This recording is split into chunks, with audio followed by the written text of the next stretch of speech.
Hello students, તો આ બધાનું હાર્દિક સ્વાગત છે તમારી બ્યુટીફુલ ચેનલ ડેલ્ટા ઈ હબની અંદર, કે જ્યાં આજે આપણે જોવા જઈ રહ્યા છે ધોરણ 12 ચેપ્ટર નંબર 3 નો ખૂબ જ અગત્યનો ટોપિક, અને એ ટોપિક છે તમારો ડ્રિફ્ટ વેગ, ડ્રિફ્ટ વેલોસિટી, હે ના? તો સૌથી પહેલા તો આપણે સમજવું છે કે ડ્રિફ્ટ વેગ કહેવાય કોને, બરાબર? ડ્રિફ્ટ વેગ, ઇલેક્ટ્રોનનો ડ્રિફ્ટ વેગ. હવે આના માટે છે ને હું તમને એક સિમ્પલ ફોર્મની અંદર એક ઉદાહરણ આપું છું. દાખલા તરીકે આપણા ગામની અંદર કોઈક મેળો આવેલો છે, પણ મેળાની અંદર એન્ટ્રી વખતે એક માણસને ત્યાં એન્ટ્રી પોઈન્ટ ઉપર ઊભો રાખેલો છે, અને એને આપણે એવું કીધેલું ઇન્સ્ટ્રક્શન આપી કે જેટલા લોકો મેળાની અંદર એન્ટર થાય ને એને તારે કાનમાં એક વાત કહેવાની છે. ને એક વાત શું છે? તો કે ભાઈ આગ લાગે એટલે દરવાજો દેખાડવાનો કે આ દરવાજેથી એક્ઝિટ કરવાનું, બીજે ક્યાંય આડોળું જવાનું નહીં. બધાને કાનમાં આ વાત કીધેલી છે, બરાબર? કે આગ લાગે ને તો તારે આ દરવાજેથી એક્ઝિટ કરવાનું, બરાબર? જ્યાં સુધી ક્યાંય આગ નથી લાગતી ત્યાં સુધી બધા લોકો મેળામાં એકદમ એન્જોય કરી રહ્યા છે, પોતપોતાની મેળે અલગ અલગ જગ્યાએ જઈ રહ્યા છે. ખૂબ જ ઊંચેથી જો વ્યૂ જોવામાં આવે ને તો તમને માણસોનો પ્રવાહ જે છે, મતલબ જે માણસોની ગતિ, જે માણસો ગતિ કરી રહ્યા છે ને, બરાબર, એ તમને કોઈ એક દિશામાં જતો ન જોવા મળે. સમજો આ વસ્તુ બહુ વ્યવસ્થિત. ઘણા લોકો આ બાજુ જતા હશે, ઘણા આ બાજુ જતા હશે, બરાબર? તમે કહેશો કે સર આ મેળાવાળી વાર્તા શું કામ કરો છો? 1-2 મિનિટ આપો, તમે સમજી જશો. પણ તમે સમજો કે જેવી મેળામાં આગ લાગે, આગ લગાડવાની નથી, આગ લાગે તોની વાત છે, પણ જોવી મેળામાં જો આગ લાગે, બરાબર, એટલે બધા જ માણસો ને આપણે જે કાનમાં એક વાત કીધી હતી ને એ વાત યાદ આવશે કે ભાઈ આગ લાગે તો ક્યાં જવાનું?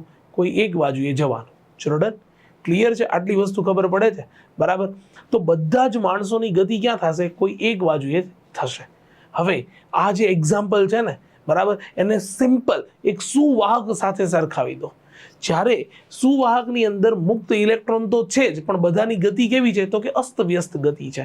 એનો મતલબ કે કોઈ એક જ દિશાની અંદર ઇલેક્ટ્રોનની ગતિ થઈ નથી રહી, પરંતુ તમે એ વાહકની ઉપર જેવું બેટરી સાથે કનેક્ટ કરીને એક ઇલેક્ટ્રિક ફિલ્ડ એપ્લાય કરી દો છો, બરાબર, તમે એના ઉપર વિદ્યુત ક્ષેત્ર એપ્લાય કરી દો છો, એટલે બધા જ ઇલેક્ટ્રોન જે છે એ કોઈ એક દિશામાં ગતિ કરવાનું શરૂ થઈ જશે, કોઈ એક દિશામાં ગતિ કરવાનું શરૂ થઈ જશે.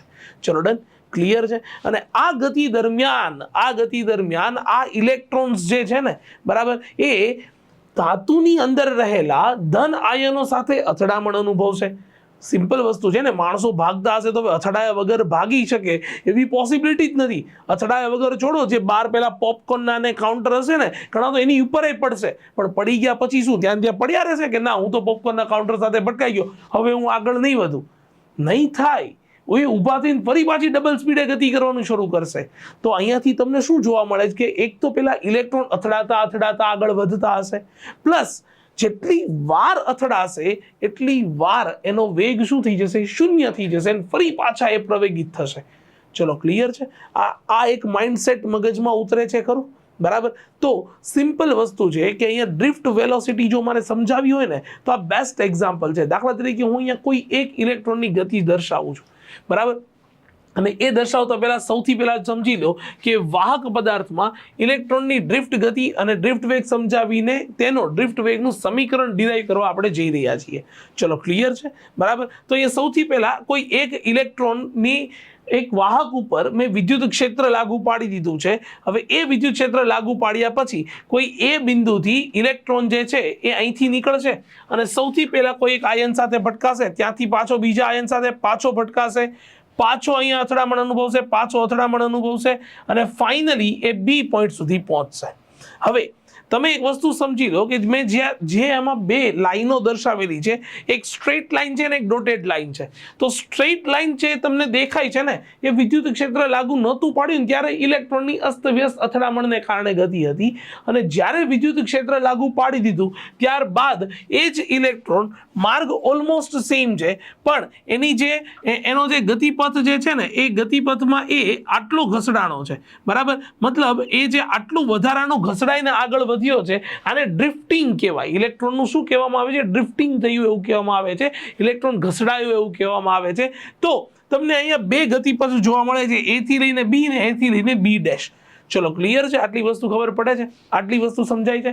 તો અહીંયા જે યાદ રાખવાના અમુક અગત્યના મુદ્દાઓ છે એ અગત્યના મુદ્દાઓ કંઈક આવા બને કે ઇલેક્ટ્રોનની ગતિ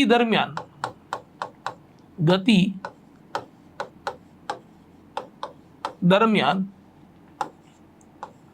દર વખતે તેનો પ્રારંભિક વેગ v0 જે છે ને એ હંમેશા શૂન્ય થશે. ચલો ડન, આટલી વસ્તુ ખબર પડી, બરાબર. ઓકે, v0 0 થઈ જશે, બરાબર. અને બે અથડામણ વચ્ચેનો સમયગાળો, બે અથડામણ વચ્ચેના સમયગાળાને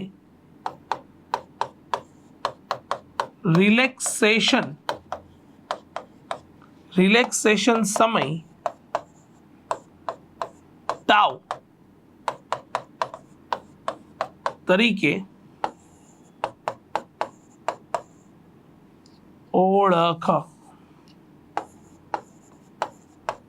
ઓળખવામાં આવે છે. ચલો ડન. બે અથડામણ વચ્ચેના સમયગાળાને શેના તરીકે ઓળખવામાં આવે છે? રિલેક્સેશન સમયગાળા તરીકે ઓળખવામાં આવે છે. એક વખતે ઇલેક્ટ્રોન ભટકાણો, બરાબર છે, અને એ ભટકાયા પછી બરાબર શું થાય છે તો કે એ અથડામણ કર્યા પછી એ ઇલેક્ટ્રોન ફરી પાછો જે છે પ્રવેગિત થશે. હવે મારે શોધવું છે ડ્રિફ્ટ વેગનું સમીકરણ. ડ્રિફ્ટ વેગનું સમીકરણ શોધવા માટે હું સિમ્પલ અચળ પ્રવેગી ગતિના બીજું તો નહીં પણ પહેલા જ સમીકરણનો ઉપયોગ કરી લઈએ આપણે, બરાબર. હવે અચળ પ્રવેગી ગતિનું પહેલું સમીકરણ હતું શું તો કે સર એ મને આવડે, એ સમીકરણ હતું મારી પાસે v v0 plus a into t, આ સમીકરણ હતું સર. ચલો done, v v0 plus at, આ સમીકરણ હતું. હવે આ સમીકરણની અંદર સિમ્પલ મારે જે વેગ શોધવો છે ને, બરાબર, તો એ વેગ માટે હું શું કરીશ તો કે એના માટે હું સિમ્પલ v હું ડ્રિફ્ટ વેલોસિટી vd લઈ લઈશ, બરાબર. પ્રારંભિક વેગ જે છે એ તો મારો કેવો થઈ ગયો? 0 થઈ ગયો, બરાબર. સમય જે છે એને હું રિલેક્સેશન સમય ટાઉથી ઇન્ડિકેટ કરી દઈશ, અને છેલ્લું જે પ્રવેગ વધ્યો તો પ્રવેગ a બોલો a શું લખી શકાય તો કે f m a ઉપરથી a હું સિમ્પલ લખી શકું f/m, f ના છેદમાં m. હવે બળ કેટલું લાગશે તો કે બહુ સિમ્પલ છે સર, ઇલેક્ટ્રોન ઉપર બળ જે છે એ કેટલું લાગશે તો કે -e/m જેટલું બળ લાગશે. F QE પહેલા ચેપ્ટરની અંદર જ ભણીને આવ્યા છો, તો આના ઉપરથી તમે સિમ્પલ ફોર્મની અંદર પ્રવેગનું સૂત્ર જે છે એ -e/m આટલી વસ્તુ જોઈ લીધી. હવે આટલી જે આખી વસ્તુ છે ને, બરાબર, એને આપણે શું કરીએ છીએ તો કે એને સિમ્પલ આપણે ઉપરના ઇક્વેશનની અંદર મૂકી દઈએ. જો ઉપરના ઇક્વેશનની અંદર મૂકો તો v ની જગ્યાએ મૂકી શકીશ, શું મૂકી શકીશ તો કે vd પ્રારંભિક વેગ તમારો થઈ ગયો 0 પ્લસ શું લખી શકીશ તો કે a ની જગ્યાએ હું લખી શકીશ -e/m, એટલે અહીંયા લખી શકીશ -e/m, બરાબર, ઇન્ટુ શું લખાય તો કે ઇન્ટુ લખાય ટાઉ. ચલો ડન, ક્લિયર છે, આટલી વસ્તુ ખબર પડી, આટલી વસ્તુ સમજાણી. તો બસ તમારું જે ડ્રિફ્ટ વેગનું સમીકરણ છે એ આ બની ગયું. તો કે vd તમે સિમ્પલ લખી શકશો -e/m ઇન્ટુ ટાઉ, આટલી વસ્તુ લખી શકાય. અને જો આ જ ડ્રિફ્ટ વેગ જે છે, બરાબર, એ ઓબ્વિયસ છે કે વેગ છે તો સદિશ રાશિ જ હોય, અને જો આ સદિશ રાશિ હોય તો એની દિશા ક્યાં હોય તો કે વિદ્યુત ક્ષેત્રની દિશામાં હોય. ચલો ડન, આટલી વસ્તુ ખાસ યાદ રાખજો કે ડ્રિફ્ટ વેગ જે ડ્રિફ્ટ વેલોસિટી તમને મળી એની દિશા ક્યાં હશે તો કે લાગુ પાડેલા વિદ્યુત ક્ષેત્રની દિશામાં હશે. ચલો ક્લિયર, ઓકે, આટલી વસ્તુ સમજાઈ જાય, બરાબર. એ પછી સિમ્પલ વસ્તુ છે કે આ જ ડ્રિફ્ટ વેલોસિટી જે છે એને તમે મોડ એટલે કે માત્ર મૂલ્યની ચર્ચા કરો તો એના માટે તમે લખી શકશો e/m ઇન્ટુ ટાઉ. ચલો ક્લિયર. તો ડ્રિફ્ટ વેલોસિટી માટેનું આપણું જે આ સમીકરણ છે, બરાબર, આ સમીકરણને આપણે હેશટેગ મારીને યાદ રાખશું, બરાબર. આ સમીકરણ એટલું ઇમ્પોર્ટન્ટ છે કે ડ્રિફ્ટ વેલોસિટી અને વિદ્યુત પ્રવાહ ઘનતા, બરાબર, અને એના ઉપરથી જે અવરોધનું સમીકરણ બનાવવાનું છે એમાં સીધો આનો ઉપયોગ આવશે. તો જે આપણો ક્વેશ્ચન હતો કે ડ્રિફ્ટ વેલોસિટી એટલે શું એ સમજાવો અને એનું સમીકરણ તારવો, તો આ થઈ ગયું ભાઈ એનું સમીકરણ. ચલો ડન, ક્લિયર છે. vd E/m into tau. ચલો ક્લિયર, બરાબર. ઓકે, આટલી વસ્તુ નોટ ડાઉન કરી લો ફટાફટ, અને એ નોટ ડાઉન કર્યા પછી આપણે એના પછીના આગળના ટોપિક ઉપર આગળ જઈએ છીએ. કરો ચલો ફટાફટ નોટ ડાઉન કરો ચલો.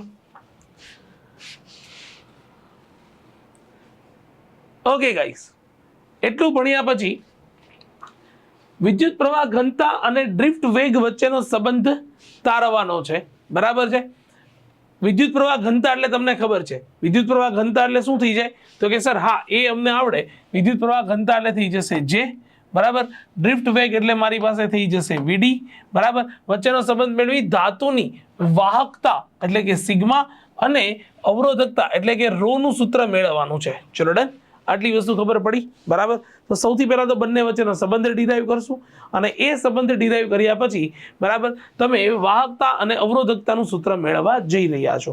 ડ્રિફ્ટ વેગ તમે હમણાં જ વ્યાખ્યાયિત કર્યો, વિદ્યુત પ્રવાહ ઘનતા હમણાં આની આગળના લેક્ચરની અંદર તમે વ્યાખ્યાયિત કર્યું હતું. ચલો ડન, ક્લિયર. તો એના માટે તમે જુઓ, સૌથી પહેલા તો તમને કોઈ એક વાહક આપેલો છે, બરાબર. એ વાહકનું ક્ષેત્રફળ, આ છેદનું ક્ષેત્રફળ કેટલું છે? એ જેટલું, અને એ વાહકની લંબાઈ જે છે ને એ વીડી ઇન્ટુ ડેલ્ટા ટી જેટલી લેવામાં આવે. ક્યાંથી આવ્યું? તો કે વેગ બરાબર અંતર ભાગ્યા સમય. આ વસ્તુ બહુ વ્યવસ્થિત સમજી લેજો, બરાબર. તમારી પાસે ઇક્વેશન શું છે? તો કે વેગ બરાબર કાપેલું અંતર ના છેદમાં સમય. હવે તેમાંથી તમે લંબાઈ એટલે કે અંતરને સૂત્રનો કરતા બનાવો તો શું આવશે? વેગ ગુણ્યા સમય. અહીંયા વેગ તરીકે ડ્રિફ્ટ વેલોસિટી લીધી, અને સમય જે છે એ ટી ના ફોર્મમાં લીધો છે. ચલો ડન, ક્લિયર છે આટલી વસ્તુ, બરાબર. તો ક્ષેત્રફળ એ અને લંબાઈ જે છે વીડી ઇન્ટુ ડેલ્ટા ટી જેટલી મળી. આની ઉપર જ્યારે તમે બેટરી લાગુ પાડો તો સિમ્પલ છે ને કે ધન જે વિદ્યુત સ્થિતિમાન જે છે એ આ બાજુની સાઈડ છે, ઋણ આ બાજુ, તો વિદ્યુત ક્ષેત્ર કંઈક આ દિશાની અંદર મળશે. ચલો ક્લિયર. વિદ્યુત ક્ષેત્ર જે છે એ અહીંથી લઈને આ દિશાની અંદર મળશે. ચલો આટલી વસ્તુ ખબર પડે. પરંતુ જ્યારે બેટરી લાગુ પાડો છો ત્યારે જે ઇલેક્ટ્રોન જે છે એ આપણને બધાને ખબર છે, આટલી વસ્તુ હવે ખબર પડી જોઈએ. હવે રેવાઇજિક અને જે મૂળ વિદ્યુત પ્રવાહ જે છે એને થોડો મુદ્દો તમને કોન્સેપ્ટ ક્લિયર હોવો જોઈએ કે ભાઈ વિદ્યુત પ્રવાહ એ ઇલેક્ટ્રોનનો પ્રવાહ છે, અને દેખાડવા માટે આપણે એને ધન વિદ્યુત સ્થિતિમાનમાંથી અથવા ધન છેડામાંથી આપણે દેખાડીએ છીએ, પણ એકચ્યુઅલની અંદર તમારા ઇલેક્ટ્રોન જે છે એ ઋણ છેડા તરફથી નીકળીને આ બાજુની સાઈડ જતા હશે. ચલો ડન, ક્લિયર છે.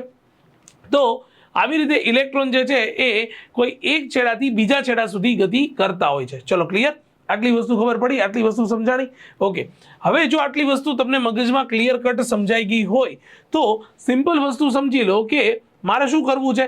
તો કે મારે હવે હું અહીંયા જોઉં છું કે મારે ઇલેક્ટ્રોનની સંખ્યા જોઈએ ટોટલ, બરાબર.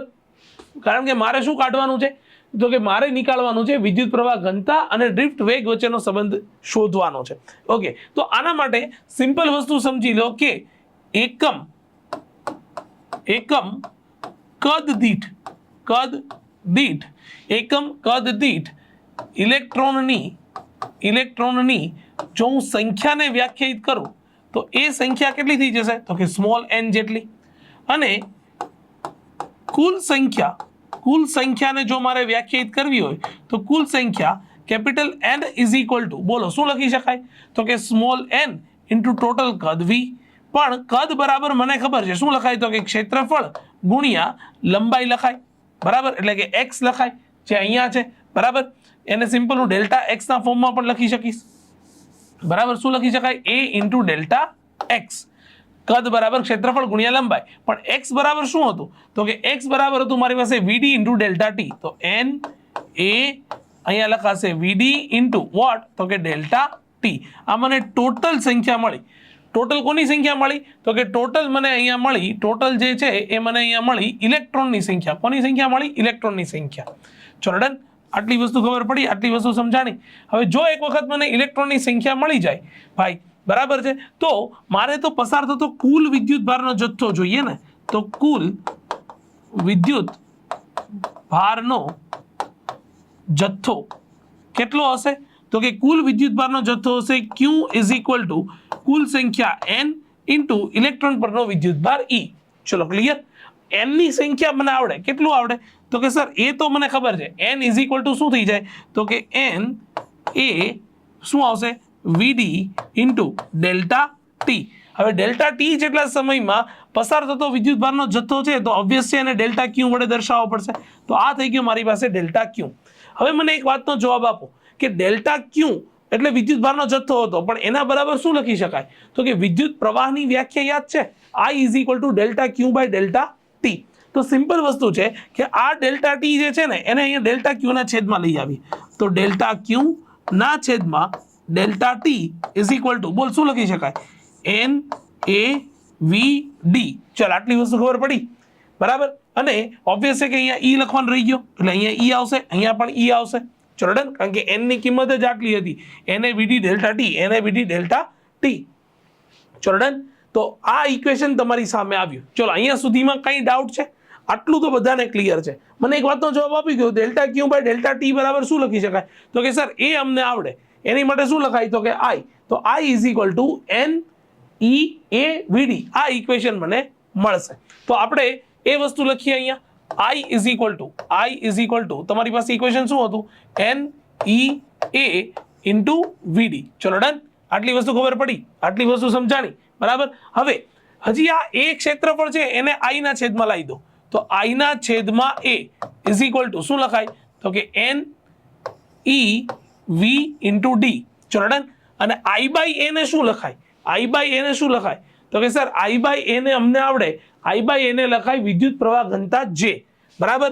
તો સિમ્પલ વસ્તુ છે કે હું અહીંયા સિમ્પલ લખીશ કે J is equal two NeVd. ચલો ડન. તો આ મને વિદ્યુત પ્રવાહ ઘનતા અને ડ્રિફ્ટ વેગ વચ્ચેનો સંબંધ, J અને Vd વચ્ચેનો સંબંધ મને આ ઉપરથી મળે, બરાબર.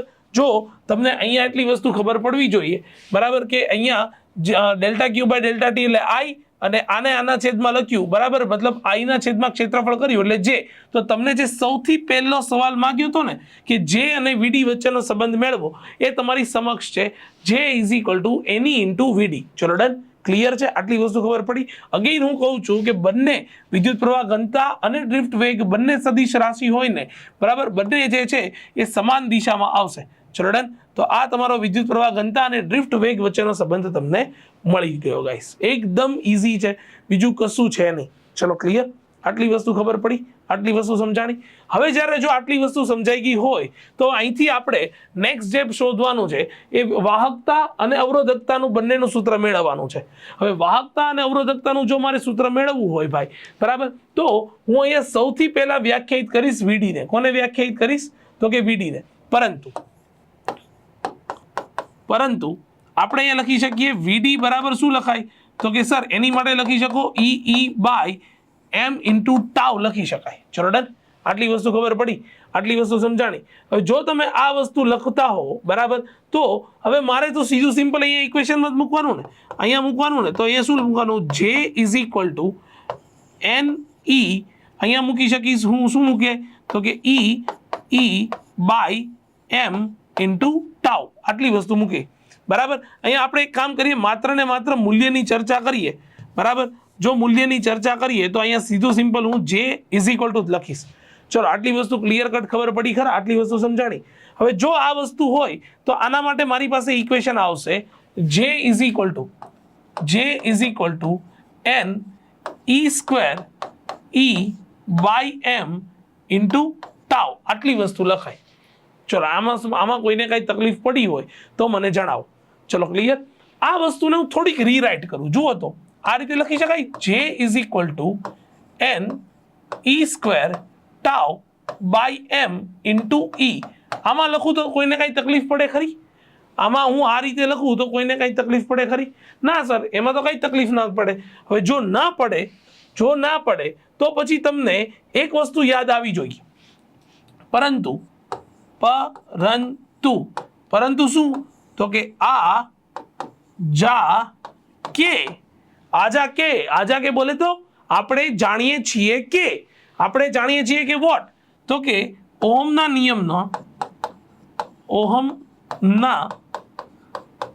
નિયમના કયું સ્વરૂપ? તો કે સદિશ સ્વરૂપ J is equal to sigma E